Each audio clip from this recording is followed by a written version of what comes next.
Kaya sa church umaawit ang mga tao, nag-worship sila sa Panginoon sapagkat ibinigay ng Diyos yung snapshot. Ay yung snapshot? Snapshot, yung biglang shot at nakita natin kung anong ginagawa doon sa langit. Kaya kung anong ginagawa ngayon sa langit, yun din ang ginagawa natin dito sa lupa. Kaya pag alakpan natin sa Panginoon. Kaya yung pag-awit natin sa Panginoon, mga kapatid, sabay na sabay po yan sa langit. Hindi po tayo lang ang umaawit. Kasama natin yung libo-libong anghel ng Diyos na nagpupuri sa Kanya. Purihin ang ating Panginoon. We are living in the end times, the last days, and part of that last days is the end times. Yung end times na po tayo. At lalong papalapit tayo ng papalapit sa Panginoon, mga kapatid. Sabi nga, the earth will grow darker and darker and darker, but the glory of God will be upon the church. So yung church lalong naliliwanag, lalo nating naluluwalhati, lalo tayong lumiliwanag kapag ang Panginoon ay sumasa atin. Amen po mga kapatid. At yun nga, lalong lumalapit tayo noon mga kapatid, lahat tayo nagkakaroon ng revival sa Panginoon at nakikita natin. Ngayon pa lang, bago dumating ang Panginoon, alam na natin kung anong gagawin natin sa langit. Magpupuri tayo, magluluwalhati tayo, magpapasalamat tayo sa Panginoon. Amen. Purihin po ang ating Panginoon. Thank you, Jesus. Ang panahon natin ngayon, mga kapatid, is already, we are in the midst of famine. But we are not yet in the tribulation. Kasi ang tribulation, bago pumunta ang tribulation, mga kapatid, there will be rapture first.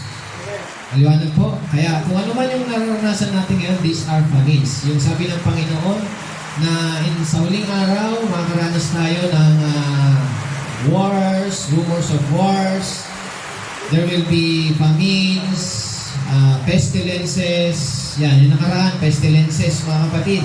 Yung COVID-19. Today, we are having war. War in Ukraine, Russia. Hanggang ngayon, may gera. Sabi niya, the wars, rumors of wars. Anong pagkakaiba ng wars and rumors of wars? Yung wars like Russia and Ukraine, that is already war. Yung rumors of war is yung threats of war. Threats of war. Threats of war. Diba? Lahat ng tao ngayon, sa buong mundo mga kapatid, nandun po yung threats of war. Anytime, pwedeng may katulad ngayon, di ba, nakikita natin yung China, pakikialam ng China dun sa island ng Pilipinas. Di ba, that is threat. Natitreaten po yung Pilipinas. Hindi lang Pilipinas, Japan, Malaysia, lahat ng malapit. Kasi sabi ko nga sa inyo, mga kapatid, China is in the Bible. Russia is in the Bible. Ano ka nyo? Lalo kung yung Israel nga, nasa Bible di ba? So, yung noon pa yan na pagkakaroon ng hindi pagkakasundo. At ito ay dumarating na tayo sa pinakadulo ng panahon mga kapatid na ang mundo ay mag-e-end. Yung gera, ang magtatapos ng gera mga kapatid, ang Diyos.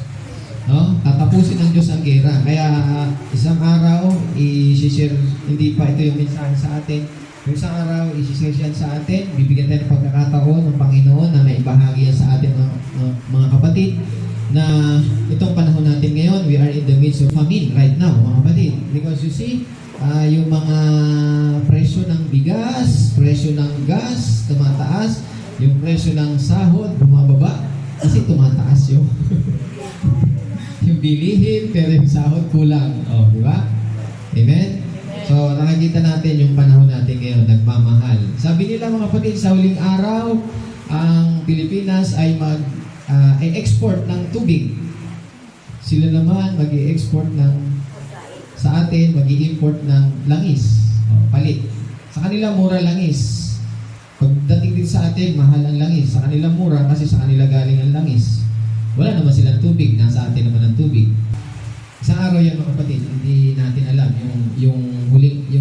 Sa huling panahon daw mga kapatid, yung tubig. Hindi na ang pag-aawayin yung gera ngayon na kung ano-anong pinagtatalunan ng tao. tubig. Kasi tinignan ko rin yan mga kapatid sa Google. Si paring Google. Kung ilang porsyento ang tubig natin. 75% ng tubig natin sa buong mundo. Tapos yung lupa konti, di ba? Doon sa 75 na yon is nasa 3% lang ang yung tabang, tubig tabang. Ang naiinom naman natin doon is 1 point something lang. Kayang inumin.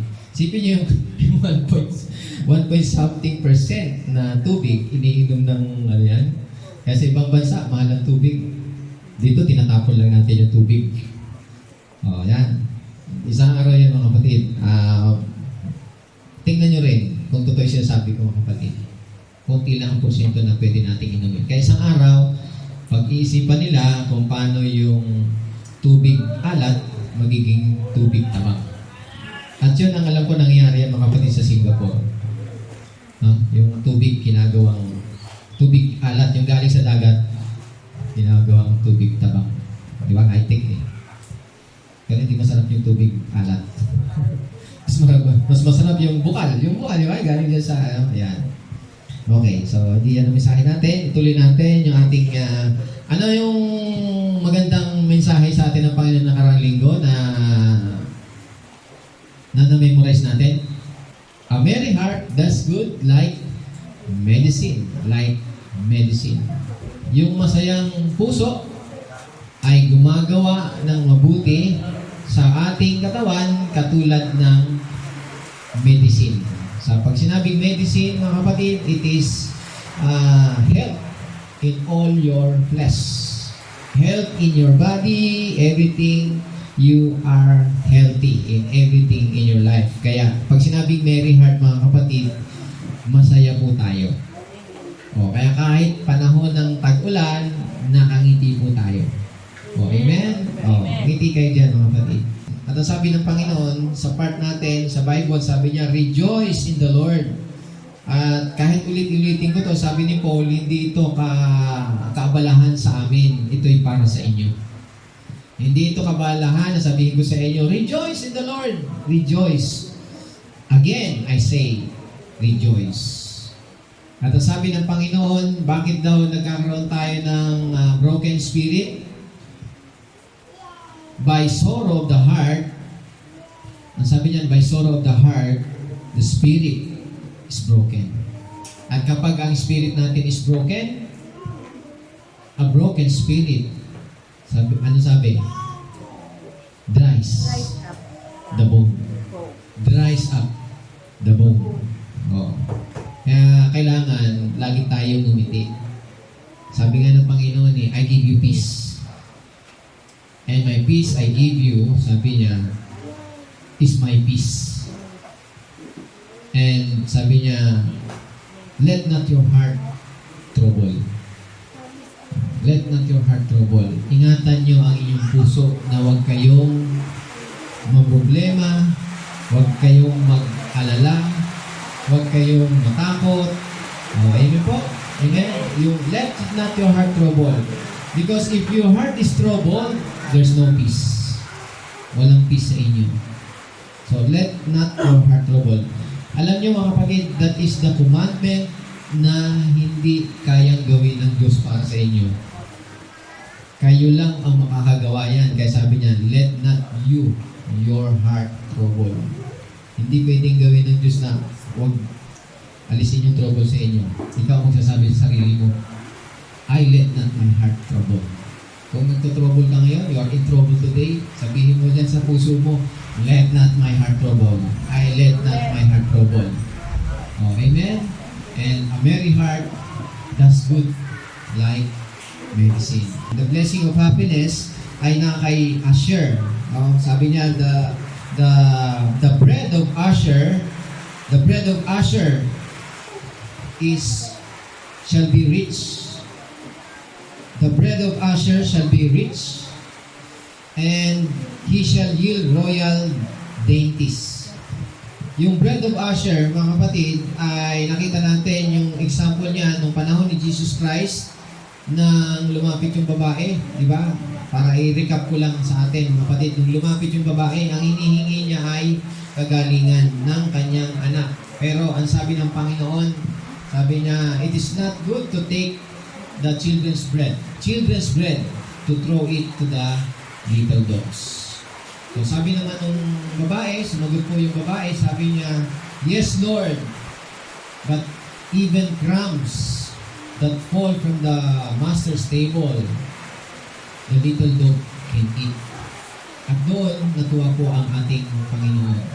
So pansinin niyo doon mga kapatid, hindi po sinabi ng Panginoon na hindi pwedeng alisin yung healing sa children. Hindi. Ang sabi niya, it is not good to take the children's bread. Hindi children's healing, children's bread. So this bread is a healing bread. Ito po yung healing bread.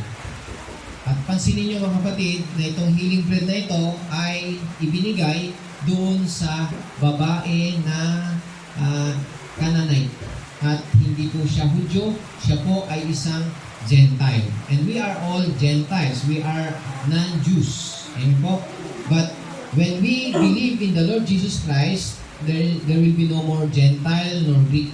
Kaya naparito ang ating Panginoon sa Kristo. Pinakita doon mga kapatid na hindi lang sa anak ng children, yung ni Jacob, the children of Jacob, kundi para din sa Gentile because tinanggihan nila ang ating Panginoong Jesucristo. Kaya minsan sinasabi ng Panginoon, kung naalala niyo, sabi ng Panginoon, kung nangyari ito sa Sodoma at Gomora, itong nakikita niyo ngayon, sana, sabi niya, mas nagsisi yung Sodoma at Gomora. Kung nakita ito ng mga taga Sidon, Tyre, siguradong magsisisi sila. Ibig sabihin mga kapatid, yung mga Israelita, yung mga Israel, yung mga Hudyo sa Israel, kahit nakikita nilang gumagawa ng miracle ang Panginoon, nagpapahayag ang Panginoon ng salita ng Diyos, pinapahayag niya, nagpapatawad siya ng mga kasalanan mga kapatid, pero yung mga tao, hindi po sila naniniwala. Okay po? Kaya sabi niya, kung ito nakita lang ng iba, sana nag-isip sila. Kita nyo yung Sodoma at Gomora, di ba ginunaw sila? Kasi hindi sila nakinig. Dahil wala naman sila nakikitang miracle. Amen po? Kaya sabi niya, kung nangyari ito sa Sodoma at Gomora, hindi sana ginunaw ang Sodoma at Gomora. Nagsisi sana sila. Amen po? Kaya napakahalaga mga kapatid, katulad dito mga kapatid, na yung mga, kaya ang Panginoon naparoon sa Tyre, sa lugar ng mga Gentile, at ang sadya niya yung pong babae. Kaya nga, at yung Tyre na yon is nasa teritoryo po ng Asher. So Asher, kaya kung iisipin natin, titingnan natin sa Bible, 2,000 years, almost 2,000 years na pinapisay ni Jacob ito sa mga anak niya. Na yung bread of Asher shall be rich. The bread of Asher shall be rich. Amen po? At doon sa mga Gentile, katulad ng babae na yon, na Canaanite, na even crumbs can drive away the devil in your body. So, kahit crumbs lang yung mga kapatid, basta't galing doon sa table. Now, sa panahon natin ngayon mga kapatid, hindi po tayo little dogs ngayon. We are seated at the right hand in Christ Jesus, of God, in Christ Jesus. We are at the table. Nandun po tayo sa table. Hindi po tayo nasa ilalim ng mesa. Nandun po tayo sa table. Kaya hindi po crumbs yung kinakain natin. Ang kinakain natin is total bread. The bread of Asher. Kaya sa atin, siniserve.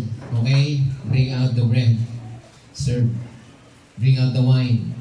Nilalabas po yan sa atin. Hindi po crumbs po yan. Hindi po mga kapatid, hindi po crumbs ang kinakain natin. That is the healing bread. Kaya niya nga yung communion natin, ulitin ko lang, yung communion natin mga kapatid, no? It's like, maliit lang yan, di ba? Like crumbs. But it can drive out the devil in your body. It can drive out cancer in your body. Amen. At ito po yung nangyari, kaya si Jesus Christ, sa lahat ng tribes of Israel, doon siya pumunta sa territory ni Asher at naroon po nandun po yung Tyre and Sidon at nandun nga po yung babae. Meron pong babae doon na yun ang talagang sinadya ng Panginoon na napakalayo mga kapatid at siya ay isang Gentile. No? Sinadya ng Panginoon yung Gentile doon. Parang katulad nung sa babaeng Samaritan. Ang sabi ng Panginoon, papunta na siya ng Galilee, pero sabi niya, I have to go to Samaria. Dadaan ako ng Samaria. Bakit siya dadaan ng Samaria? Sapagkat may babae doon na nag-aantay sa kanya, na kailangang masumpungan niya, kaya kailangang mag-meet niya. At yun ay eksakto. Pag upo niya doon sa Jacob's table, mga kapatid, tanghaling tapat yun, dumating po yung babae. Yung babaeng Samaritana na nagkaroon ng 5 asawa, at yung kinakasama niya ay hindi pa niya asawa. Okay po mga kapatid? So nakita natin yun na yun lang ang sinadya ng Panginoon, isang babaeng Samaritana. So kaya sa mga Israel, yung anak ni Jacob, mga kapatid, 2 prophecy ang ibinigay dito. Yung prophecy ni Jacob at yung prophecy ni Moses bago po siya namatay. At ang sabi dito sa kay Moses sa Deuteronomy chapter 3 verse 24, ito nga po yung magandang na memorize po natin to, lalo na pag nagbe-birthday tayo. Asher is most blessed, sabi niya. And of Asher, he said, sabi ni Moses, dun sa, inulit lang niya, halos inulit niya yung prophecy ni Jacob sa children of Israel. And of Asher, he said, Asher is most blessed. Deuteronomy chapter 3 verse 24, Asher is most blessed of sons. Let him be favored by his brothers, and let him dip his foot in oil. So yung Asher means, alam natin yan, happiness. So ang blessing ni Asher is happiness. Kaya sabi ng Panginoon, rejoice in the Lord always. Be happy. Ano man dumating sa buhay natin, be happy, mga kapatid. Kahit na nakakalungkot yan, isipin mo, make every reason to be happy. Make every reason.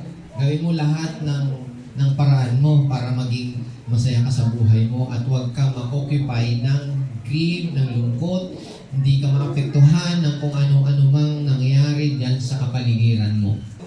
Asher is the most blessed of sons, let him be favored of his brothers, and let him dip his foot in oil. Ibig sabihin mga kapatid, yung prinapisay dito mga kapatid, na siya ay lalakad in the Spirit. So sa atin ngayon, gusto ng Panginoon mga kapatid, sa yung istorya ni Asher, maintindihan natin, ang gusto ng Diyos sa atin, yung lumakad tayo.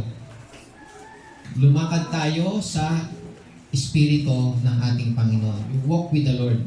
Yun po yung sikreto kung bakit po tayo masaya. Amen? Hindi tayo masaya dahil may pera tayo. Hindi tayo masaya kasi masarap ang ulam natin. Hindi tayo masaya kasi bago yung damit natin. Hindi. Masaya tayo because we walk with the Lord. And the Lord is walking with us. Amen? Kaya sabi niya, let him dip his foot in oil. Ano yung oil? Oil represents the Holy Spirit. Amen po? The oil represents the Holy Spirit. Kaya nga, when you dip your feet with oil, you walk in the Spirit. Amen? We are walking in the Spirit. Alam nyo dito, kung titignan nyo mga kapatid, kaya nga walang bagay na insignificant na mababasa po natin sa Bible. Kasi, before dun kung babalikan natin yung prophecy ni Jacob, bago niya binanggit si Asher, is binanggit niya, di ba, si God. Yung gathering demoniac. Di ba? Na, sabi doon, God, a troop shall tramp upon him, but he shall at last triumph. Kumbaga, yung troop, tinutukoy doon mga kapatid, nung panahon ni Jesus Christ, yung taga-gathering ay sinapian ng demonyo. At hindi lang isang demonyo ang sumapi sa kanya, kundi legions, batalyon ng demonyo ang sumapi. Doon lang sa isang tao. Kaya nung tanongin ng Panginoon, anong pangalan mo? Yung masamang espiritu kasi palalayasin siya. Sabi, anong pangalan mo? Legion, batalyon, isang batalyon ng masamang espiritu. Ano po ba? At alam natin, naunawaan natin doon, ang kinukuha ng demonyo sa tao ay ang alin? yung ating isip. Because yung isip natin, yan yung pong battleground. Kaya yan ang pilit, ginagawa ng sinisira o kinukuha yung isip natin ng kaaway, mawala tayo doon sa talagang focus natin sa Panginoon. Amen? Amen? Kaya saan tayo nadidistract? Ayan, sa problema, sa kawalan. Gusto ng demonyo tayo malungkot. Gusto niya ma-distract tayo. Gusto niya i-discourage tayo. Gusto niya ma-depress ka hanggang sa hindi mo na mapahalagahan yung sarili mo. Makalimutan mo yung sarili mo. Yung pinalayas ng Panginoon, yung demonyo dun sa tao na yon, kaya sabi dito, He triumphed at last. So sa tagal-tagal mga kapatid, He triumphed at last. Ibig sabihin, kahit na isang batalyon na demonyo yung pumasok doon sa isang tao na yon, mga kapatid, pero sa isang salita lang ng ating Panginoon, yung batalyon na yon ng demonyo ay lumabas at pumunta doon sa baboy. Na nung malaman ng baboy na papasok sa kanila yung isang batalyon na masamang espiritu o demonyo, mga kapatid, nagtakbuhan yung mga baboy at nagpakamatay na lang doon sa dagat o sa ilog. Kaya yung batalyon ng demonyo na yun, mga kapatid, ayan, gumagala-gala na. Naghahanap sila ngayon ng masisila. Kaya ingat tayo, may kalaban. Although sabi dito, mga kapatid, God at troops sa God, kay God, hindi yung Diyos, si God, yung God, si God. G-A-D, baka kala nyo yung Diyos And troops shall tramp upon Him. Nagtagumpay yung isang batalyon na pumasok sa katawan yung nagre-represent ng God. Yung si G-A-D, tao po ito, kapatid po ni Asher. But, sabi niya, He shall triumph at last. Pero sa bandang dulo, He shall triumph. Nung dumating ang ating Panginoon Kristo, mga kapatid, paano siya nag-triumph? It is not by His own effort. Nag-triumph siya at last through our Lord Jesus Christ. By spending time with the Lord, sumama siya sa Panginoon, lumakad siya sa Panginoon. Kaya yung next verse, di ba, verse 19, di ba? Pagdating sa verse 20, tinukoy na po si Asher. Sino si Asher? Happiness. Kaya pag ang masamang espiritu lumaya sa iyo, yung inagawin sa iyo yung peace, di ba? Ni demonyo, kaya pag lumayas na yan, mga kapatid, papasok sa iyo yung kakaroon ka ngayon ng happiness. Amen? Then you will have peace. Ibig sabihin, nasa iyo na ang kapayapaan ng ating Panginoon. Nandun na po yung happiness. Para bang nakawala.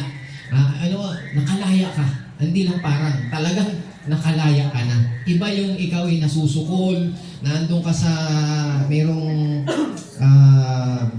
sukol na sukol ka, hindi ka makawala doon sa gusto mong sumaya pero hindi, occupy ka, natatalo ka ng problema mo, natatalo ka ng mga isipin mo, ng mga kabiguan mo, frustration mo, lahat hanggang sa gusto ng kaaway, ma-depress ka.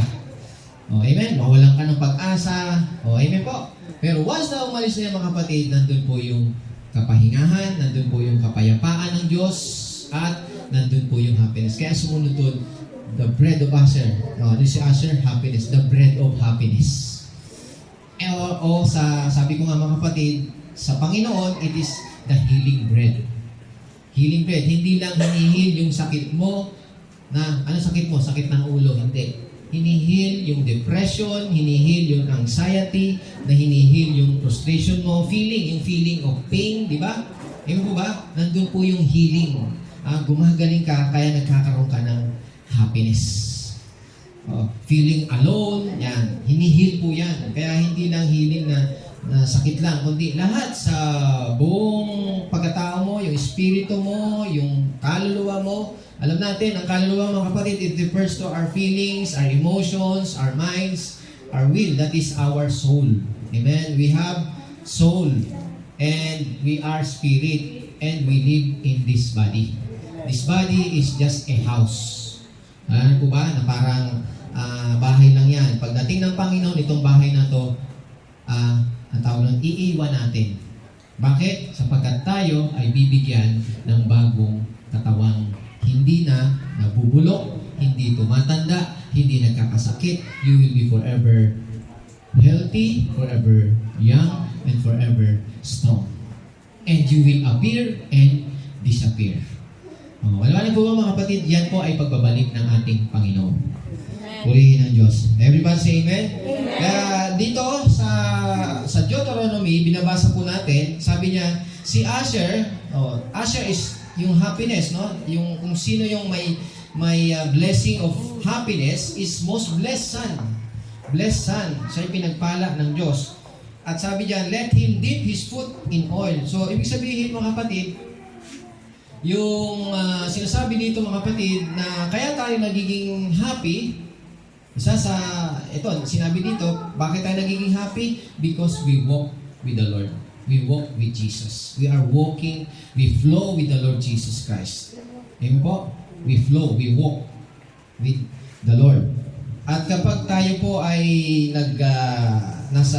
we walk in the Spirit. So verse 25, tuloy natin yung basa. Pag tinuloy natin, sabi niya, your sandals shall be iron and bronze. As your days, so shall your strength be. Everybody say amen. Amen. As your days, so shall your strength be. Kaya ang buhay natin mga kapatid, sabi nga, pag lumalakad tayo sa Panginoon, anong kinalaman mga kapatid na your shoes shall be iron and bronze. Shall be iron and bronze. Anong kinalaman nito? Kapag tayo lumalakad daw, mga kapatid, no? Kapag tayo lumalakad, ibig sabihin dito, kapag tayo lumalakad sa Panginoon, no? Patuloy tayong lumalakad sa Panginoon, as we walk with the Lord, yung shoes natin ay nagiging bronze, nagiging iron, matatag, matibay. Na ibig sabihin mga kapatid, hindi tayo naiilaliman ng mga problema natin. Amen? Yung mga enemies, yung mga kalaban natin. Nakakagalaw tayo ng maluwag. Amen po ba mga kapatid? Amen? Sapagkat ang sabi ng Panginoon, kung titingnan nyo sa Luke, binanggit po yan, sa chapter 10, verse 19, nung sila ay pahayuin, ano pong sabi doon? Pinahayo ng Panginoon yung mga alagad niya sa Luke chapter 10, verse 19, sundan nyo po, behold, I give you the authority to trample on serpents and scorpions and over all the power of the enemy, and nothing shall by any means hurt you. Yung blessing of Asher, mga kapatid, sabi niya, let him dip his foot in oil. Let him walk in the Spirit. As we are walking in the Spirit, as we are walking with the Lord, mga kapatid, continue to walk with the Lord. Tayo po ay yung paa natin, hindi natin namamalayan yung mga kapatid, nakakalakad na po tayo, matibay na po yung tinatapakan natin. Nagiging bronze, strong. Yung iron kasi is strong yan. Nandun yung matibay. No? Kasi yung shoes natin, kailangan niya ng yung snow. No? Nakita niyo sa mga snow, di ba? Hindi kasi nagkaka-snow dito sa Pilipinas eh. Sana nga mag-snow eh. Siguro pag nag-snow dito mga kapatid, lubog na yung iba. Sobrang lamig na yun kasi hindi tayo naabot eh. Diba? So, yung snow, sa snow, kailangan mo doon, yung spike ng ano mo is iron para hindi ka lumubog doon sa snow, di ba? Pag naglalakad ka, hindi ka lulubog, saka makakaakyat ka. Kakapit yung paa mo. No? So, if you are walking in the Spirit, if you walk with the Lord, mga kapatid, as you walk with the Lord, naglalakad ka lang kasama ng Panginoon, yung shoes mo shall be bronze and iron. Sa ibang version niya, sa Tagalog, siguro magtataka kayo, ano sa Tagalog po yan, hindi binanggit po yung shoes eh. Halang. Hindi halang yan, kapatid, parang halang ang kaluluwa, hindi yan ha. Halang. Halang o gate o harang. Ibig sabihin, ano ang gustong sabihin niya dyan, kapatid? Kasi yung mga halang mo magiging bronze, matibay. O pag ang gate mo, Brother Danny, dyan, ay iron yan, nakapaligiran yan. Safe ka, matibay yan, kahit dalhin mo dito ng bulldozer. Bungguin mo nga itong gate niya at hindi mapasok-pasok. Bronze and iron yan mga kapatid. Made of bronze and iron. Hindi yan matatanggal yan. Amen? So, ang sinasabi dito is protection. Amen? Paano siya nagkaroon ng protection? Yung verse 24, ang sabi diyan, let his foot dip in oil. And oil represents the Holy Spirit. And sabi nga sa Romans, as many as are led by the Holy Spirit, they are the sons of God.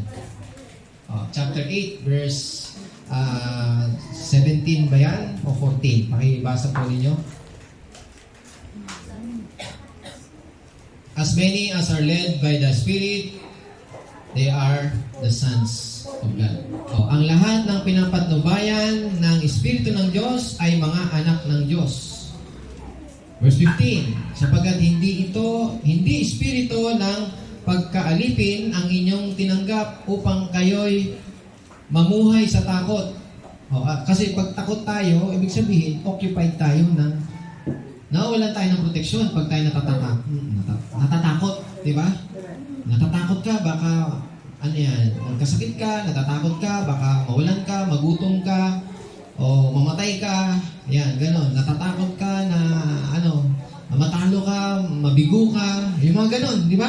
Natatakot ka kasi ibig sabihin yan, that is a sign na nawawalan ka na ng proteksyon. Bakit ka natakot? Wala kang proteksyon eh. Pero kung may protection ka, you will be confident. Di ba? Mawalan yung takot sa'yo.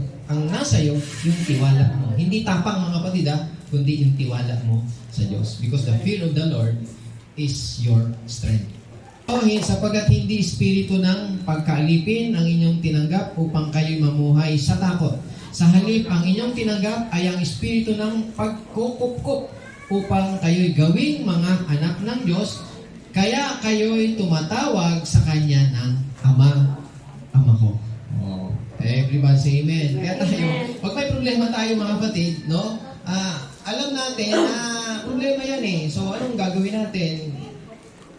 Pag nasa atin ang Panginoon, when we walk with the Lord, kapag lumalakad tayo kasama natin ang Panginoon, madali po tayong tumawag sa Diyos ng Hindi, Lord, please. Oh God, please. Hindi po. Ang sabi niyan, Ama ko. There is closeness. Amen? There is closeness with God. We are close with God because we are seated with Christ. Seated at the right hand of God in Christ Jesus. When God raised Jesus from the dead, He raised Jesus Christ together with us. And when God seated Christ at His right hand, He made us also sit together with Christ. Kaya tayo ngayon ay kasama ng Diyos, katabi ng ating Panginoong Diyos. Panapakan po natin ating Panginoon. And we can call Him Father. Yung Father, hindi yung, alam nyo yung Ama dito, yung may meaning, hindi yung Father na ama-ama lang, kundi kung paano ba tayo tumawag sa tatay natin. Yung Daddy. Daddy God. Di ba? Ito talaga yung pagiging close mo sa Panginoon, sa Diyos, bilang siya yung ama mo. Daddy God. Di ba? Pag may kailangan na gusto kang magka-problema ka, gustong umatake sa iyo, ang kaaway, mga kapatid, tawagin mo lang, Lord, Daddy God, help me. Hindi yung, Lord, please. Lord, iba na ang usap, iba na ang salita natin kasi malapit ka lang sa Diyos. The reason why, mga kapatid, that our sandals shall be iron and bronze is because in verse 24, sabi niya, let his foot dip in oil. Walk in the Spirit. When you walk in the Spirit, as you go along with the Lord, walk in the Spirit, your sandals will be bronze, will be iron. At matatandaan natin, sabi nga ng Panginoon, I give you authority to trample. Tatapak kayo ng mga snake, tatapak kayo mga scorpions, lahat ng kapangyarihan ng kaaway, tatapakan niyo. At by any means, you shall not be hurt. Kaya nandun yung proteksyon. Sa Tagalog, ang gamit doon, halang. Ano pa bang ibang ginamit dyan? Gate. o trangkahan, nakalak po yan. Hindi yan pwedeng pasukin ng demonyo. When you are walking with the Lord, mga kapatid, hindi ka pwedeng pakialaman ng kaaway. Although, kahit sasabihin mong nakakaranas ka ngayon ng pagsubok, hindi ibig sabihin na malayo ang Diyos sa'yo. Malapit siya sa'yo. Tumawag ka lang. Sabi nga kanina, hindi tayo sinusubok ng Diyos. At kung sometimes na nakakaranas tayo na para bang tayo ay sinusubok ng Diyos, hindi yung pagsubok para tayo ibagsak. Yan yung pagsubok para ipakita mo ang iyong pananampalataya sa Kanya. Para lumabas yung magliwanag sa iyo kung ano yung pananampalataya na inilagay sa iyo ng Diyos niya. Lalo kang magtiwala sa Kanya. Lalo kang umasa sa Kanya, hindi para ibagsak ka. Amen po ba mga kapatid? Nung tumanggap ka ng pagsubok, grabe itong pagsubok na to. Hindi ko to kaya, hindi. Kaya ka pinalaw yan, kung meron ng pagsubok na nararanasan ka ngayon, hindi yan galing sa Diyos. At kung yan ay nararanasan mo ngayon mga kapatid, God can turn it to work for good in favor of you. Amen. Alam niyo, sabi ng Panginoon, all things work together for good to them that love God. Hindi lahat na nangyayari sa buhay natin is good. Amen. Hindi lahat na nangyayari, may good, may bad. Pero ang sabi ng Panginoon, all things work together for good. All. Pag sinabing all, good or bad. Kung good yan, it will work for good. Kung bad yan, it will still work. God will turn it to work for good in favor of His children. I give you authority to trample on serpent and scorpions and over all the power of the enemy. So, kaya hindi ito basta naglalakad-lakad ka lang, basta lakad lang mga kapatid. Kundi sabi diyan, that is authority. Kaya sa buhay natin mga kapatid, tingnan nyo, ito gusto sabihin sa atin ng Panginoon, in the natural, yung benefit nito in the natural, yung tayo kapag tayo lakad, lumalakad sa, kahit matanda ka na, kaya sabi dito, yung karugtong nito nung your shoes shall be, your sandals shall be bronze and iron. As your days, so shall your strength be. As your days, so shall your strength be. Kasi habang lumalakad tayo sa Panginoon mga kapatid, kapag tayo lumalakad, kahit na tayo yung iba, pag tumatanda na, sabi nila, pag tumatanda daw mga kapatid, nagkakaedad na, lalong nanghihina. Iyon ang mindset niya pag matanda na, manghihina na. Nakaroon daw siya ng panghihina. Sabi niya, ito na yun. Di tinanggap niya, di ba? Checkin mo yun. Hindi, sabi ng Panginoon as your days, so shall my strength be. Nadagdagan ng edad ko ngayon, as my years, so shall my strength be. Amen? Promise ng Diyos yan Amen. Ano po ba? So, anong sikreto dito? Yung natural na blessing na makukuha natin dito is walking with the Lord.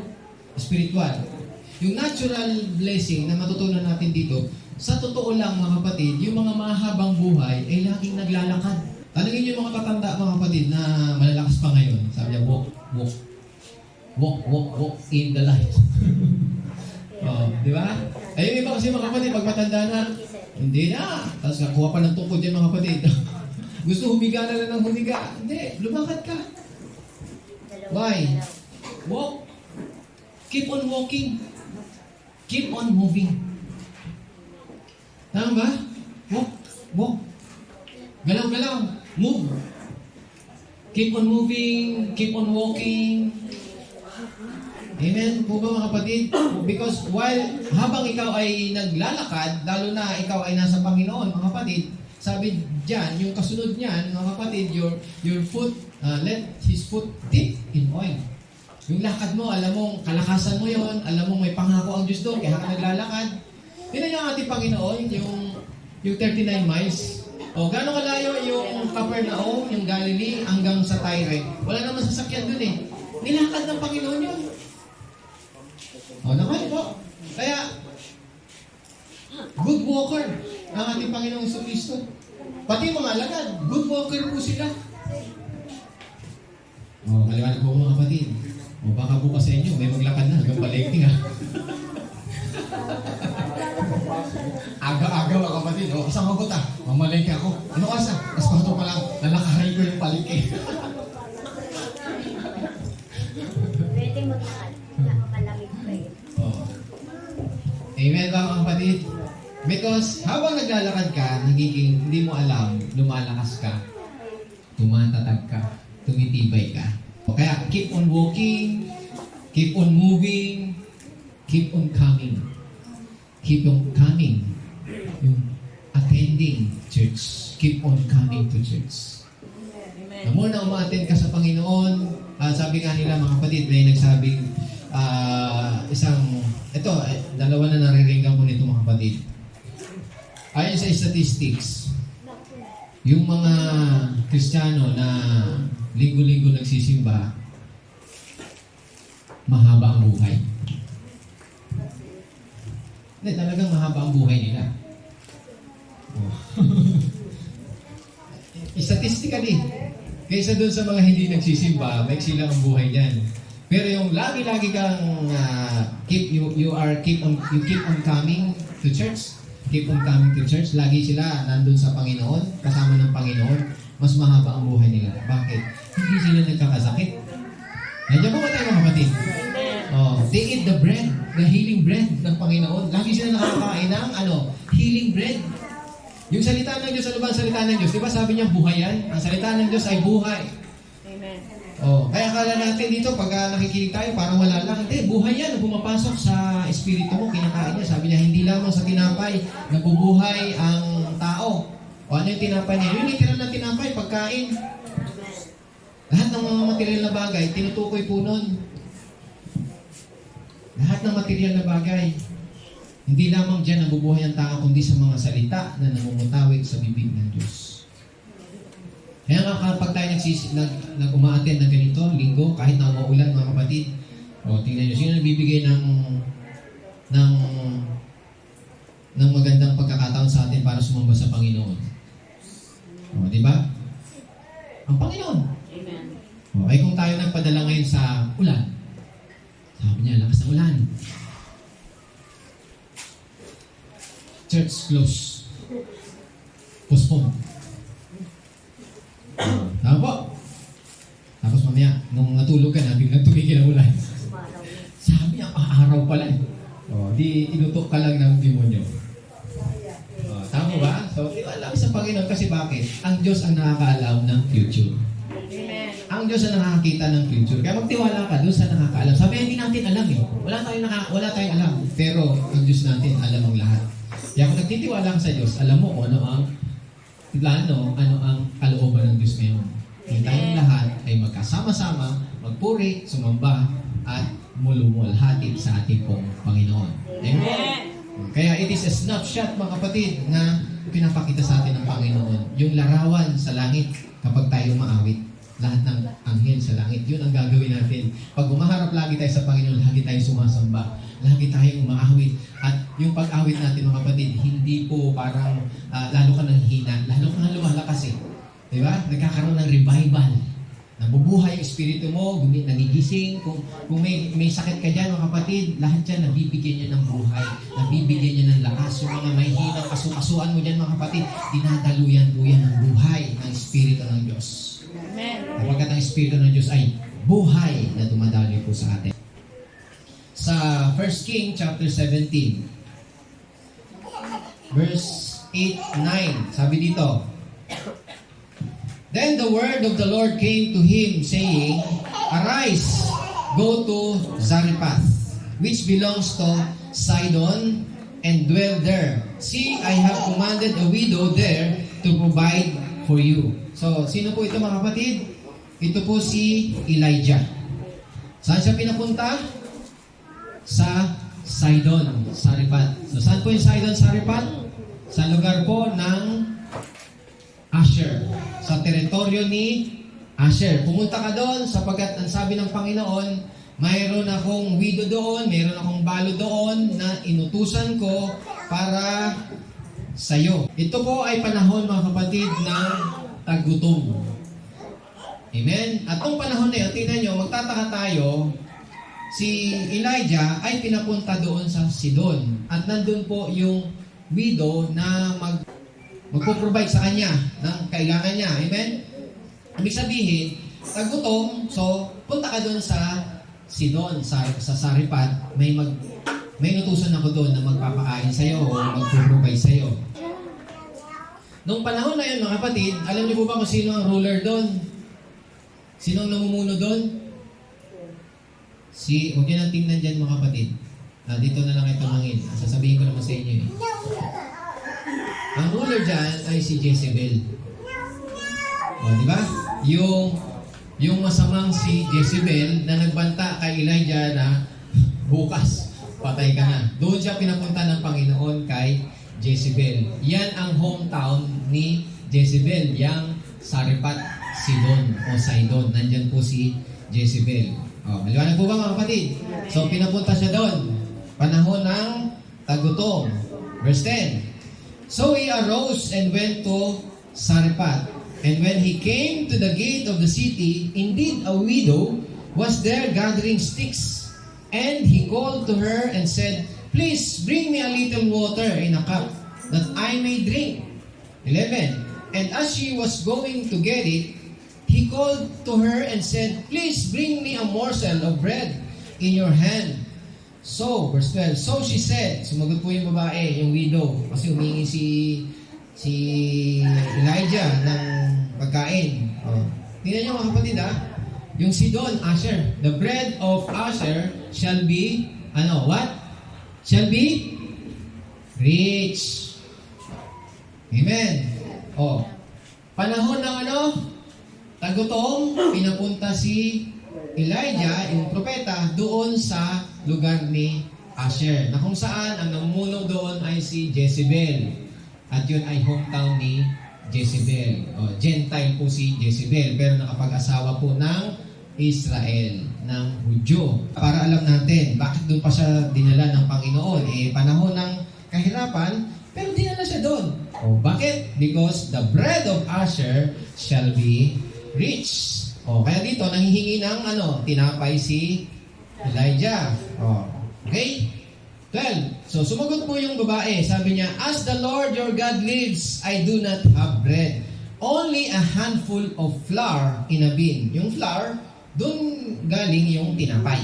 Diba? Para magkaroon ng tinapay, kailangan mo ng flour. And a little oil in a jar. Binanggit din po yung alin? Yung oil. Diba? Sabi doon, the bread of Asher shall be rich. Sabi diyan, let his foot dip in oil. Binanggit po yung bread and oil. Amen po? Oil represents the Holy Spirit. And see, I am gathering a couple of sticks that I may go in and prepare it for myself and my son, that we may eat and die. Panahon na kasi ng tagutom. So, yung ginagather na stick ng widow, mga kapatid, huling na nila yun. Huling paghahanda na. Dahil sabi niya, wala na siyang natitirang flour, wala na siyang arinang panggawa ng tinapay, last na to, at yung oil niya, ilang patak na lang. Kakainin na nila yon at pagkatapos nun, mamatay na sila. Tanggap na nila na mamatay sila kasi kahirapan na nga amen po. Now, and Elijah said to her, sumagot si Elijah, yung propeta, Do not fear, go and do as you have said, but make me a small cake from it first, and bring it to me, and afterward make some of yourself and your son. For thus says the Lord God of Israel, the bin of flour shall not be used up, nor shall the jar of oil run dry until the day the Lord sends rain on the earth. Kasi matatandaan nyo, mga kapatid, si Elijah ay propeta ng Old Testament. Larawan siya ng Old Testament prophet na karamihan sa Old Testament prophet kasi yung judgment. Panahon ng judgment, no? Ang law kasi is judgment, no? Nagja-judge. Kaya karamihan sa miracle na ginagawa po ni Elijah is more on judgment. Ano yung judgment? Katulad yan. Bakit sinabi ni Elijah na hindi uulan ng 3 taon? ko sinasabi. That is judgment. Nakuha niyo po ba? Kasi ang tigas ng ulo ng mga tao. Nakuha niyo po? Judgment yun. Katulad dito, so, hindi umuulan ng... Kaya naghihirap ang mga tao. Bakit? May judgment eh. Para kung titignan nyo ngayon, pag inisip nyo ngayon yung panahon natin ngayon, bakit ang hirap ng tao ngayon? May isipin, sama lang sila mga tao ngayon eh. Diba? Judgment, parang judgment, di ba? Nasama ng tao ngayon, no? Grabe. Yung mga nababalitaan yung ganyan, yung ganito, yung mga... Ako, nung nakaraan, nakapanood ako mga kapatid, yung mga kapulisan, yung sising yung tinatamaan ng baril, mga kapatid. Asintado yung mga kapatid, pero mali ang tinatamaan. Di ba? Yung mga... Kung ano-ano, mga... Sa politics, sa... yan, ang dami. So, sabi nga hindi mo na alam kung sino ang pagkakatiwalaan mo. Mahirap na ang buhay. Maliwanag po ba mga kapatid? Sabi niya, kaya ganyan yan. Judgment. So, si Elijah, mga kapatid, sabi niya, hindi ulan ng 3 taon. So, kahirapan po yun. Kasi, paano tutubo yung mga pananim, yung mga pagkain, yung mga halaman, paano tutubo yan? Sa panahon natin ngayon, El Nino. Di ba? 3 years, mga kapatid. 1 year, okay na 3 years, tuyo. Tagutom talaga. Maliwanag po. Now, pansinin nyo dito, mga kapatid, yung hinihingi ni Elijah sa verse 11. Balikan natin. And as she was going to get it, he called to her and said, "Please bring me a morsel of bread in your hand." Dito tayo tumingin, mga kapatid. Alam niyo po ba yung morsel na hinihingi ni Elijah? Yung morsel, ang ibig sabihin ng kapatid sa crumb. Crumb lang, crumb. Even crumbs can drive away the devil in your heart, in your body. Even crumbs. Just a crumb. Kaya yung nga hinihingi ni Elijah, crumbs lang. Tama mo ba? Kaya sabi ng babae, sagot ng babae, wala na kaming tinapay dito.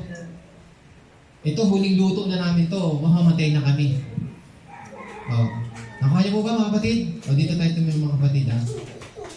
Sabi niya, wala na. Ubus na. Pagkain namin to, mamamatay na kami. Ito sabi ng propeta. Dito tayo tumingin, mga kapatid. Ito magandang senaryo dito eh. Pag sabi ng Panginoon, mamamatay na sila, sabi niya, sige, magluto ka, kumain kayo, pero bigyan mo muna ako.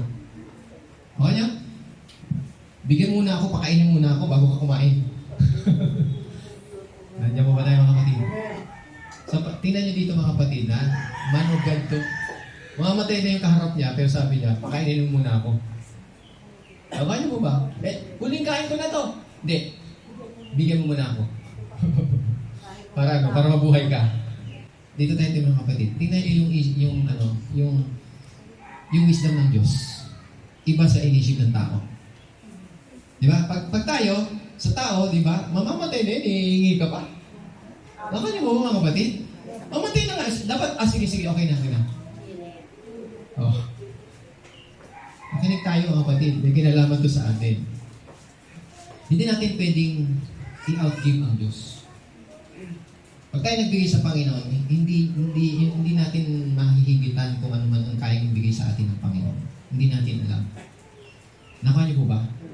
Kaya nga tayo, yung mga tao, di ba? Yung isip nila, sabi niya, bakit kayo nagtatites dyan? Bakit kayo nagbibigay dyan?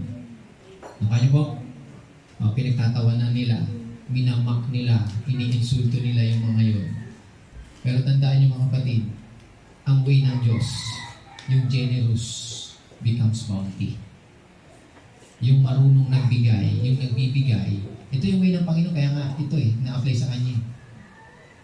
Pag nagbigay ka sa Panginoon, nagiging bounty. Maraming gustong yumaman, mga kapatid, ang way nila is yung magsikap. Yumaman sila, sikap sila, kung anong gagawin na, negosyo, magtago, tabi. Diba? Kala niya yaman sila. Hindi. Ang sikreto ng pagyaman is to be generous. Palabigay ka. Kasi habang nagbibigay ka, ang Diyos, bumubuho sa'yo ang biyaya ng Panginoon. That's the way of the Lord. To be generous is to become bounty. Yung bata, tingnan nyo yung bata na nagbigay ng 5 isda at 2 tinapay sa Panginoon. Di ba napakain doon ng 5,000? Amen? Kumita ang bata doon. Bakit? May natira pa eh. Na ilang basket yun? 5 tinapay, 2 isda. O, tama po ba? O, nung natapos na, nakakain na lahat. May mga doon, basket na natira pa. O, di ba? Nag-multiply. Kaya, iba ang isip ng Diyos sa tao. Ay mga nagtatawa mga kapatid, hindi sila pagpapalain. Nakayo mo ba? Umaasa sila. Alam niyo tayo, ang totoong pagyaman, yung umaasa ka sa Diyos, hindi sa sarili natin. Ang Diyos, siya ang magbibigay sa ng favor. Amen? At makinig tayo mga kapatid, ang pagyaman, may purpose ang Panginoon. Kung bakit ka pinayaman ng Diyos para maging blessing ka sa iba. Nandiyan po ba tayo mga kapatid? Kaya tayo yumaman para maging blessing tayo, magbigay tayo. Hindi yung yumaman ka tapos hindi ka marunong magbigay. Nandiyan po ba tayo mga kapatid? Ha? Pag mayaman ka, nagbibigay ka.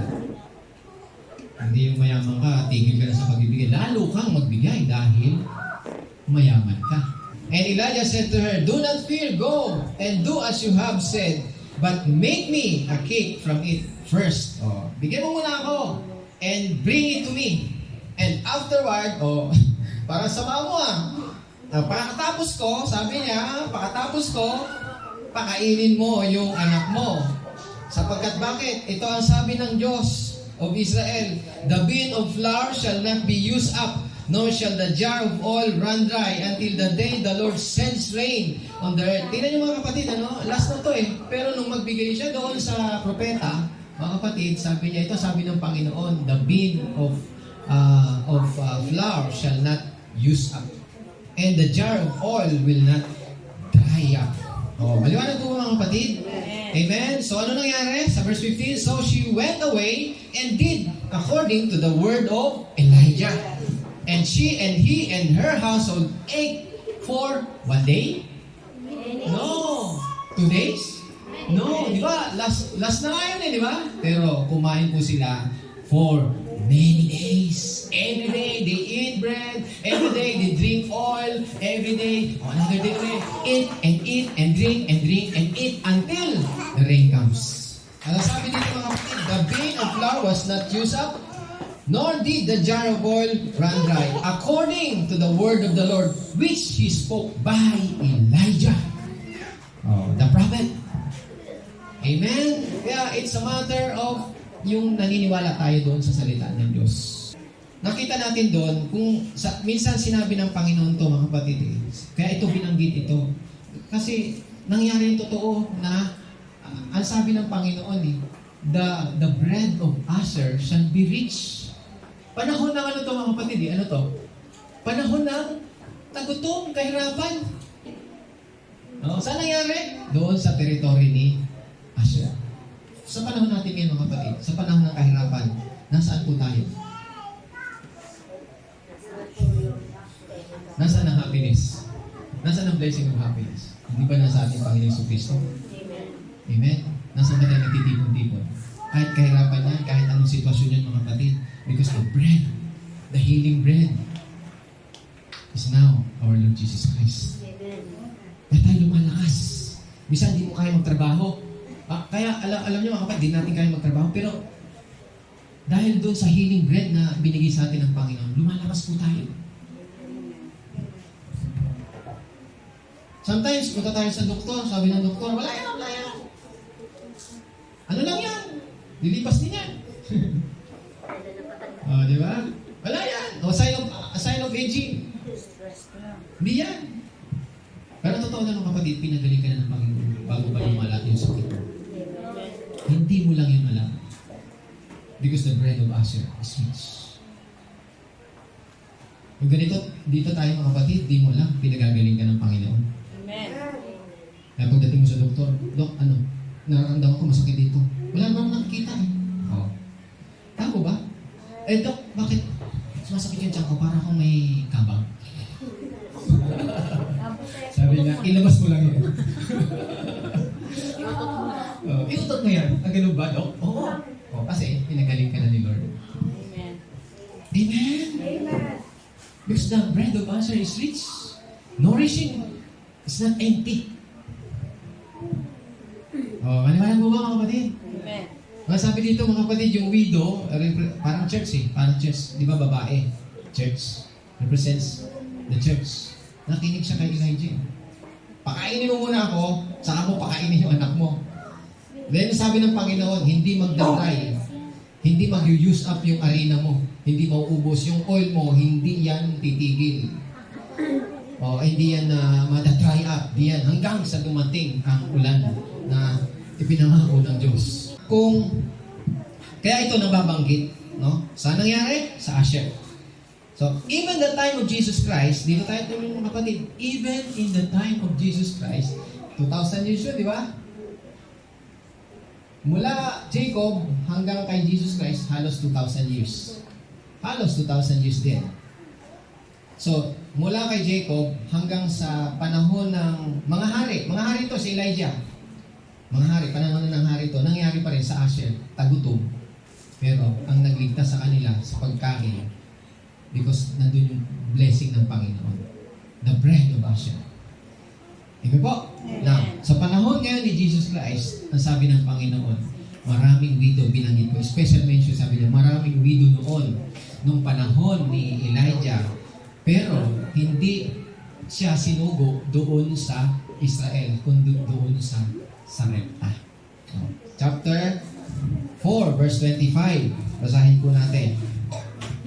But I tell you, truly, many widows were in Israel in the days of Elijah, when the heaven was shut up 3 years and 6 months, and there was a great famine. Sabi ko nga sa inyo mga kapatid, panahon ito ng great famine throughout all the land. But no one of them was Elijah sent except to Sarepta in the region of Sidon, to a woman who was a widow.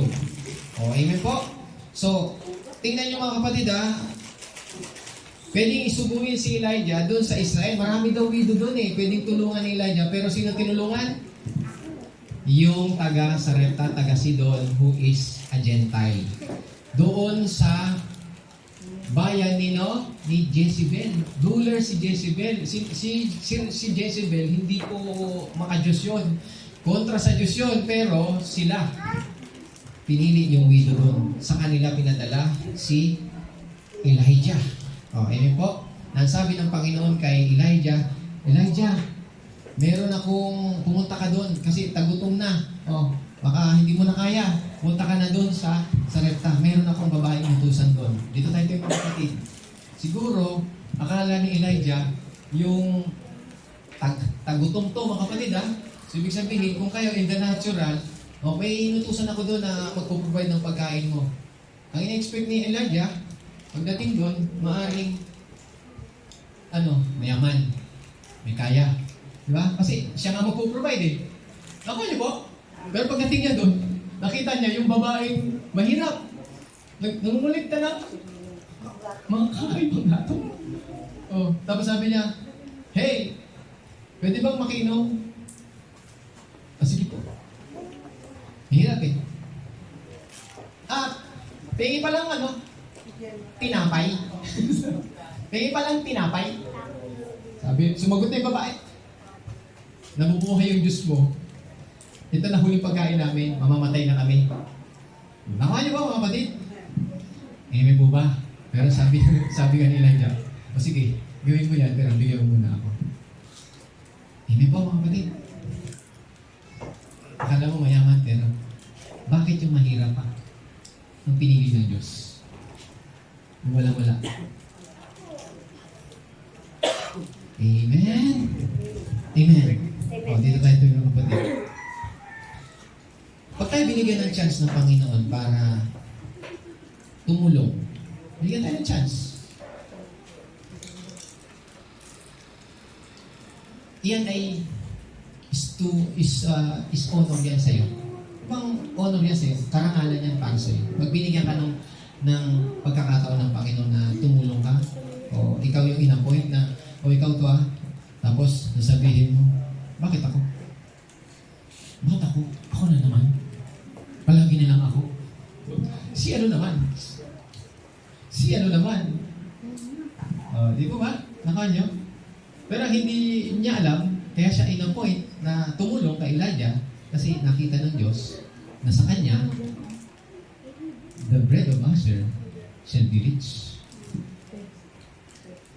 Amen? So pag ikaw, inassign ka ng Panginoon, ibig sabihin, it's an honor for you. Ang Diyos ang magpo-provide naman sa iyo. Gawin mo lang, and it will multiply. Hindi po ba mga kapatid? So, there is provision. God is God of provision. Sa 27, tuloy natin. And many lepers were in Israel in the time of Elisha. Panahon naman po ni Elisha to. The prophet. And none of them was cleansed except Naaman the Syrian. O, dito tayo tumingin mga kapatid. Dito tayo tumingin. Tingnan nyo maraming lepers sa si Israel. Amen? Pero sino ang pinagaling ng leper? O, ketong. Ng sakit sa ketong. Walang pinagaling na Israelita. Hindi doon pinadala si Elisha. Ang pinagaling mga kapatid ay isang another Gentile. Sino? Si Naaman. Centurion, leader, kapitan. Ano po ba mga kapatid ng Syria? Everybody say amen. So, makikita natin dito mga kapatid kung ano ang pinoprovide ng Panginoon. Ano po yun? Dalawang bagay. Alam nyo ba nung banggitin ito ng Panginoon, mga kapatid? Itong dalawa na to, itong dalawang halimbawa. Sabi niya maraming widow sa Israel, pero hindi doon pinadala si Elijah, kundi doon sa Sarepta. Maraming leper, hindi rin pinadala sa Israel, kundi doon kay Naaman na isang Syrian. Nagalit po yung mga nakapakinig. Bakit sila nagalit? Dito tayo tumingin mga kapatid. Verse 28, so all those in the synagogue, when they heard these things, were filled with wrath. Bakit nagalit? Dito tayo tumingin mga kapatid. Bakit sila nagalit? Ba't nagalit yung mga nakapakinig? Kasi ang sinasabihan ng Panginoon ay mga Israelita. Nasasaktan sila kasi hindi sila ang nakaranas ng miracle. Ang nakaranas ng miracle ay mga Hudyo sa labas ng Israel. Labas ng Hudyo, non-Jew. Kaya nagagalit sila. Kasi dapat si Elisha sa Israel dapat nagpagaling ng mga widow. Si Elijah, si Elisha naman dapat ang pinagaling niyang may leper. Maraming leper sa Israel pero walang gumaling. Ang gumaling si Naaman. Nakuha niyo ba mga kapatid? Kaya nagagalit sila parang wala ang Diyos sa kanila. Kaya nasa isip nila, tuloy natin yung basa mga kapatid. So dahil sa galit nila mga kapatid, and rose up and thrust him out of the city, and they led him to the brow of the hill on which their city was built, that they might throw him down over the cliff. Alam niyo po ba mga kapatid kung saan lugar ito? Itong cliff na ito na paghuhulugan kay Jesus Christ kasi nagalit nga sila. Gusto nilang itulak ang Panginoon Balang din ang patay ng Panginoon, napakaaga Nakuha niyo po ba mga kapatid yung binabasa natin? Amen? Bakit sila nagalit? Nasasaktan sila Amen po ba? At gusto lang itulak ang Panginoon. Alam niyo yung lugar na yan kung saan itutulak ang Panginoon? Diyan nagpakamatay yung mga baboy. Dito tayo mga kapatid. Ito yung grace ng Panginoon ng Panginoon. Nang dumating sa atin yung grace mga kapatid, dito ipinapakita, ang ipinoprovide ng grace sa atin, dalawa, healing, provision, and healing. Nakanya po, yung kagalingan o provision, wealth. Dito tayo mga kapatid, wealth. Kaya tayo, yung mga anak ng Diyos, mga kapatid, akala natin, hindi iniisip ng Diyos yung magtagumpay tayo sa buhay natin. Iniisip ng Diyos yan, hindi bawal yung kumita tayo, hindi bawal yan mga kapatid, hindi masama yan. Nakuha niyo po ba? Iniisip ng Diyos yan na yung makaraos tayo sa buhay natin, umasenso ng buhay natin. Pero gusto nung sabihin ng Panginoon, kapag umasenso ka, ang plano ng Diyos sa'yo, kaya ka pinasenso ng Panginoon, para ikaw ay makatulong sa iba. Gamitin ka ng Diyos. Magbigay ka. Nakuha niyo po ba mga kapatid? Amen? O, sumuporta ka sa gawain. Ganon. Wala na po ba? Yun ang purpose. To be a blessing to others. Amen po. At yung healing. Sinaaman, healing. Kasi ang mga ang binigyan ng miracle dito, mga kapatid, ay hindi Hudyo. Naku niyo po, parang ganito dito sa atin sa panahon natin ngayon, mga kapatid.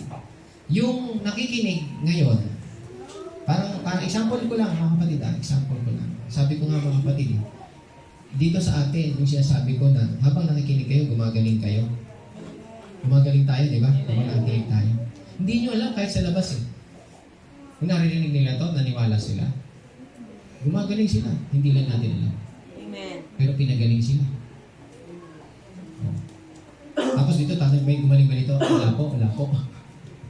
Pero sa iba, tingnan mo, pinagaling sila nila. Dahil dun sa pakikinig nila. Yun ang gustong sabihin dito. Kaya ano nangyari sa mga Hudyo? Kasi sila yung bayan ng Diyos, nagagalit. Kasi sabi na hindi sa inyo pinadala, doon. Sa Repta, sa Sidon. Ang daming widow sa inyo, sabi niya sa Israel, ang daming widow dito sa inyo, pero hindi sa inyo pinadala, doon. Ang daming may ketong dito sa inyo, pero hindi gumaling. Doon sa Syria meron. Ay sinong nagpagaling doon? Ang Diyos din eh. Amen po ba mga kapatid? Kaya tangka nilang patayin na lang ang Panginoon sa galit nila. Gusto nilang hatulan ng Diyos eh. Tingnan niyo dito mga kapatid ko na nangyari. Nung itutulak nila ang Panginoon, basahin natin. Next verse. Ngunit dumaan siya sa kalagitnaan nila at umalis. Naitulak ba nila ang Panginoon? Hindi. Galit na galit sila, di ba? Sabi, itutulak nila ang Panginoon mga kapatid, pero hindi nila nagalaw ang Panginoon. Tutulak na lang nila. Ayan, tumalikod na ang Panginoon. At, nice. Simpleng lakad lang mga kapatid. Wala nang katulak. Hindi nila magawa. And that is grace. Yung biyaya binigay sa atin ng Panginoon. Libre. Undeserved, unearned, unmerited favors ng Panginoon. Yung lahat ng tinatanggap natin, galing sa Diyos. Amen. Amen. Maraming bagay na dumarating sa buhay natin, gawa ng Diyos. Kaya ako nagpapasalamat mga kapatid. Dito na ako mag-close. Close na tayo. Ako natutuwa doon sa babalitaan kong magagandang good news about sa miracle o ginagawa ng Panginoon sa atin. Yung mga pinagagaling ng Panginoon dyan. Alam niyo, huwag niyong itago niyan mga kapatid. Ihayag niyo. Amen. Tama ba? Ayan, yung kay Brother Dado, pinag-pray natin. Yung si Mikmik. Kumusta na si Mikmik? Ito pala si Mikmik. Kala ko hindi kasama si Mikmik eh. Yan, si Mikmik. Diba? Yung mga ginagawa sa atin ng Panginoon mga kapatid, give glory. Naluluwalhati natin ang Panginoon sa mga magandang bagay na nangyari sa buhay natin. Ano po? Yung credit kasi, dito sa tayo mga kapatid, yung credit na ibibigay natin sa Diyos. Kasi pag hindi nyo yan sinabi, sa inyo lang, kaya nga Panginoon, yung palihim, yung babaeng may sakit, di ba? Na inaagasan siya ng dugo. May sakit siya, hindi niya sinasabing may sakit siya. Kasi alam niyo kung bakit? Yung babae may dugo. Sikreto lang yun. Wala nakakaalam na nandun siya. Kasi bawal yun. Pag nalaman nila nandun siya sa kasamahan nila, yung kasama nila doon, bawal yun. Hindi dapat lumalabas ng bahay yun. May sakit siya. Kasi ano bang hawakan ng mga kapatid? Madudumihan. Nakuha niyo po? Wala nakakaalam noon. Kaya sikreto lang siya. Sabi niya, ito ang Panginoon. Ginawa niya ang paraan mga kapatid. Sabi niya, pag mahawakan ko lang yung laylayan ng Panginoon, gagaling na ako. Gumaling siya. Sa sarili niya mga kapatid, sa alam niya. Pero hindi pinayagan ng Panginoon niya. Dahil naramdaman ng Panginoon yung kapangyarihan na lumabas sa kanya. Sabi niya, may humingi po sa akin. Sabi ng mga tao, sino hingi po sa inyo? Lahat po dito lumalapit sa inyo, lahat ng dito humihi po sa inyo. Pero iba ang hipo ng nanampalataya sa Panginoon. Amen. Talagang may kapangyarihan na lumalabas. Kaya natakot yung babae, umamin. Ako po. Oh. Pero ang gusto ng Panginoon, ipakita sa kanya na tama yung ginawa mo. At hindi niya sinabing, ako nagpagaling sa iyo. Ang sabi niya, your faith. Your faith. Oh, di ba? Dapat sinabi niya, tandaan mo ha. Ako nagpagaling sa iyo. So tingin mo, gagaling ka sa laylayan ko? Dito? Hindi ka gagaling dyan. Ako ang nagpagaling sa iyo. Nakaya mo ba mga kapatid? Abounding siya. Grace, abound. Kumaapaw ang grasya ng Diyos. Amen. Kaya kahit nasa laylayan mga kapatid, gagaling ka. At hindi mo siya na-touch talaga, magaling mo lang siya, gumagaling ka. Sabi na, pinakita niya na hindi ako galit sa ginawa mo. Sabi niya, your faith. Hindi ako gumaling sa'yo, but your faith has made you well. Go. Alam mo ba? Go. Umayo ka. Pinagaling ka na. Go in peace. Yung peace there is complete health, healing. Yung glory na ibibigay natin sa Panginoon. Ibibigay natin lahat sa Kanya. Tindahan mo natin. Ito lang, mga nakakaraang linggo na inuulan tayo. Kagaya nung tayo sinasabi ko na to sa parang testimony ito sa atin, mga kapatid. Hindi nyo ba namansin, successful yung ating mission sa children? Amen. Ang Diyos ang nun eh. Kasi bago tayo mag-start, paulan-ulan ng ganito. Umuulan ng umuulan. Diba? Hindi yun parang tsamba, mga kapatid. Meron na nanalangin doon. At alam ko tayo, yung involved doon, nanalangin tayo. Di ba? Dinilig tayo ng Panginoon. Amen. Akala natin mag-aalauna na. Pero, okay lang. Lakad na, kilos, normal. Gulat ako. May bata ng may tag dito. Yung invitation, nakatag dito sa meeting. Nakita niyo ba yung nakatag dito? Amen. Sabi ko talaga. Pumapunta sila dito. Sabi ko, wow. Tuwa sila. Diba? Yan eh. Kilos ng Diyos yun sa atin. Amen. Sabi ko, paano natin na-iraos yun eh, tagulan? Hindi ko alam saan galing yun eh, putik-putik pa. Iisip ko nga, sabi ko, susunduin ba natin? Ganito. Tapos iniisip ko, dami yata niluto ni Pastor Sonia doon. Pero, di ba, nakita niyo naman yung ginawa ng Panginoon sa atin. Alam mo, dapat inaan natin yan eh. Kasama ng Pastor Sister Edna, hindi lang ako. Si Sister Edna, nasa Sister Edna. Sabihin niyo Sister Edna. Di ba ba, mga kapatid? Kumbaga, kasama natin ang Diyos. Kaya tayo, ito mga, hindi lang yun, mga kapatid, yung mga nakaraang linggo natin dito, na yung buhos kasi ng ulan ngayon, talagang parang, nararamdaman niyo ba yung pag bumuhos yung ulan, parang wala nang bukas? Yung buhos niya parang, sabi ko, parang imposibleng, parang hindi mo ma-pray na patigilin mo ito kasi sobrang buhos eh. Parang hindi natitigil ito lang. Parang ganun eh. Nararamdaman niyo, mga kapatid. Amen. Pero tiwala lang sa Lord eh. Amen. Biglang araw ng gano'n. Tapos biglang ulan uli. Di ba? Amen. Alam niyo po ba si Elijah, yung hinabol ni, huli na to. Makailang huli na tayo.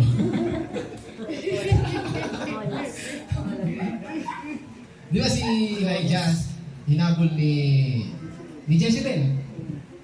Yung si Elijah, mga kapatid. Nagpababa ng apoy. Ibig sabihin, nasa panig niya ang Diyos, di ba? Tama?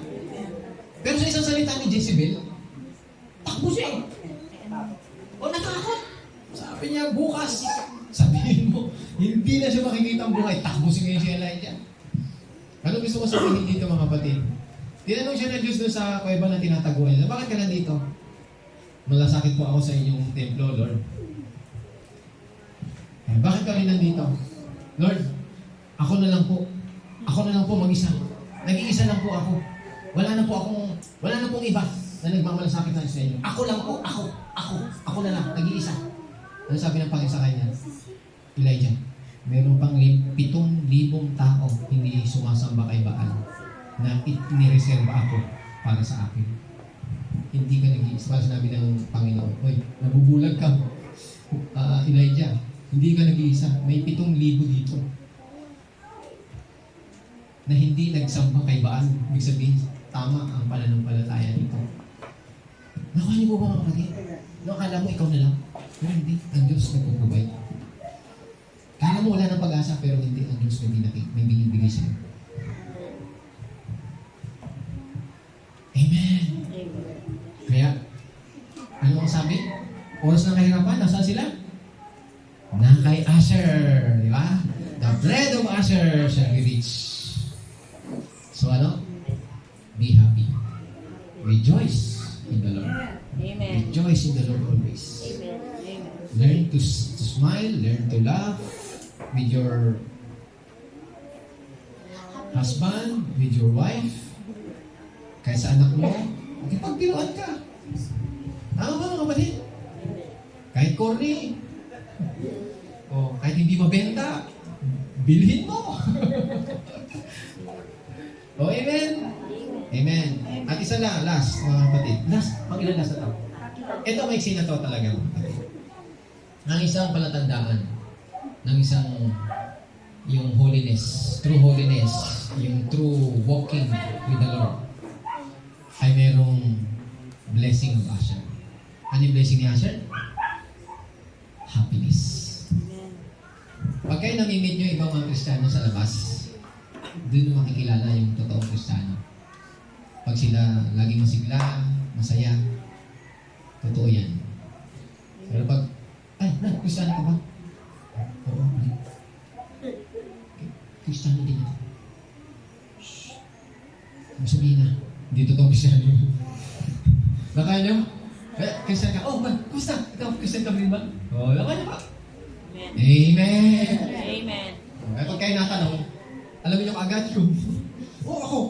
Pag sabi, hindi Kristiyano yun.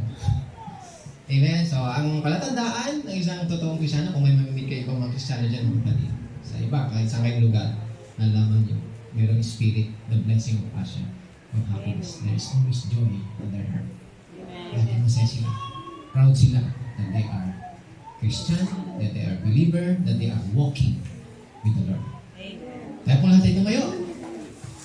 At magpasalamat po tayo sa ating Panginoon.